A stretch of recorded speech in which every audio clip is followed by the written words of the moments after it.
Doctor Vijayabhaskar chairman ethics committee clinical research and trials. ఈరోజు మనం orthopaedic ప్రాబ్లమ్స్లో వన్ ఆఫ్ ద ప్రాబ్లం నిద్రమత్తులో కాళ్ళ పిక్కలు పట్టుకోవడం అనేది మనం జనరల్గా చాలామంది చూస్తూ ఉంటాం. యూజువల్గా నిద్రలో వాళ్ళు డ్రీమ్స్లో ఉండటం వల్ల కానీ లేకపోతే సడన్గా డ్రీమ్లో నుంచి బయట వచ్చినప్పుడు జర్క్ రావడం కానీ అవుతుంటుంది. అలా మనం తీసుకునే సిచ్యువేషన్ని బట్టి పిక్కలు మజిల్స్ క్యాప్ చేయడం అనేది ఉంటుంది.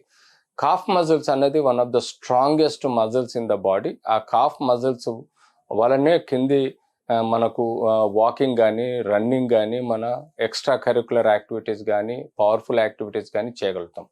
ఈ గ్యాస్ట్రోనీమియస్ అనే మజిల్స్ యొక్క పంపింగ్ యాక్షన్ ఎంత స్ట్రాంగ్ ఉంటుందంటే అది రెండో గుండెగా పనిచేస్తూ కింది నుంచి రక్తాన్ని పైకి పంపించే ఒక పంప్ లాగా కూడా ఈ కాఫ్ మజిల్స్ పనిచేస్తాయి.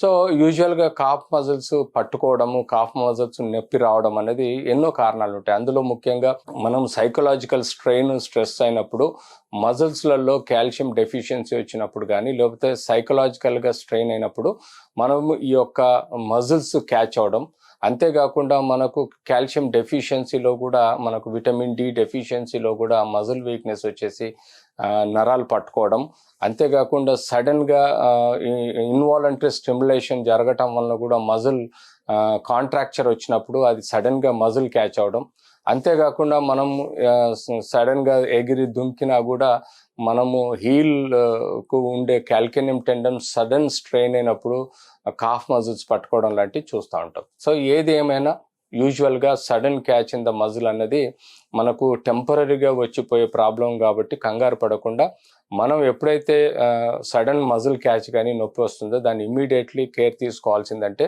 దానికి కావాల్సిన కొంత రిలాక్సేషన్ ఇవ్వాలి.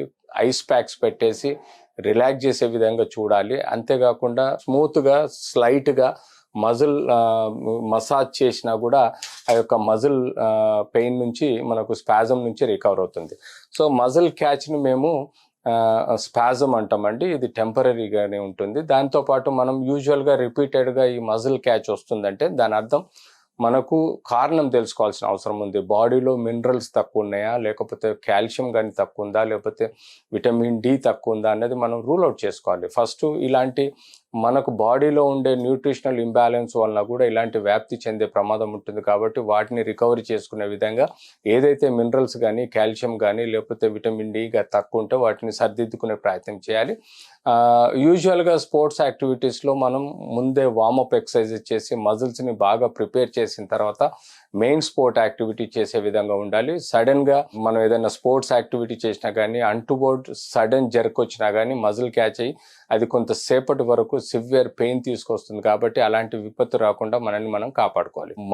కాఫ్ మజిల్ క్యాచ్ అనేది నిద్రలో వచ్చినా లేకపోతే ఇతరత్ర టైంలో వచ్చినా కూడా దానికి పెద్దగా వరి అవ్వాల్సిన ప్రాబ్లం లేదు. దానికి అనుగుణంగా మనం బేసిక్ టెస్టులు చేయించుకొని అది continuous chronic muscle catch or muscle pain ఉంటే దాన్ని మనం బయాప్సీ తీసుకోవడము, లేకపోతే మజిల్ వీక్నెస్ అవడం, డిస్ట్రోపీ కానీ అట్రోపీ కానీ అవడం, మజిల్ యొక్క బయాప్సీ తీసుకొని టెస్ట్ పంపించడం, ఏమైనా డిస్ట్రోపీ ఉందా, మయోపతి ఉందా అన్నది చూసుకోవాలి.